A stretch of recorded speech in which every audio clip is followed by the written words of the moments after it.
Good morning. So for my question for A, I decided to use a for loop to loop it from range 1 to 6 to loop it 5 times since the question asks us 5 swimmers' name. Next I use an input function to ask a user to input the username, the swimmer's name. Next I create an open list called swimmers and return that list. As you can see, I already default lane 1, swimmer lane 2, lane 3, lane 4, and then now for lane 5. And this is the output.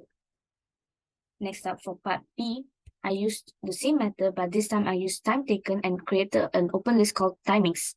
And I also created a float so that whenever the user input the timing, it will be float. So let's input timing and it shows each person's name and the timing. As you can see, these are the results. It shows each person's name and the timing we inputted. Next up for part 4C, I decided to use format to format my output saying users first followed by timings, and timings will be in 2 decimal form. And to find the fastest timing, I decided to use min method where I decided to use my timing. I'll make my timing in 2 decimal point and find the minimum timing, which is also the smallest time, the fastest timing. So when we enter, we can see that it shows each name and each timing, and the fastest timing is 17.40 seconds.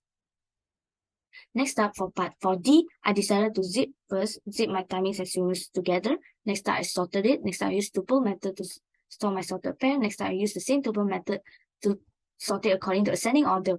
To sort it according to ascending order of timings, I decided to put timings first followed by swimmers so that it will sort accordingly. Next up, to print out properly swimmers and timings together, I decided to use for loop in range of length swimmers. When we enter, we can see that first up is Sanjana 17.4 seconds, last is Man 25.55 seconds. So it's sorted in ascending order. Lastly, for part E, I decided to put all my code from part A all the way to part D first, then use my main function where I use while true and use choice input to ask users to input anything from 1 to 5, 1 being add swimmer, 2 add timing, 3 print, 4 print 2, 5 to quit, and lastly ask what is your choice. So if else method for each options from 1 to 5.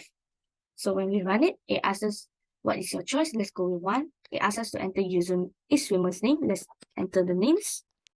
As you can see, it shows the names. Next time, let's go with option 2, where we add timing. It shows the name and the timing itself. Name to add our timing.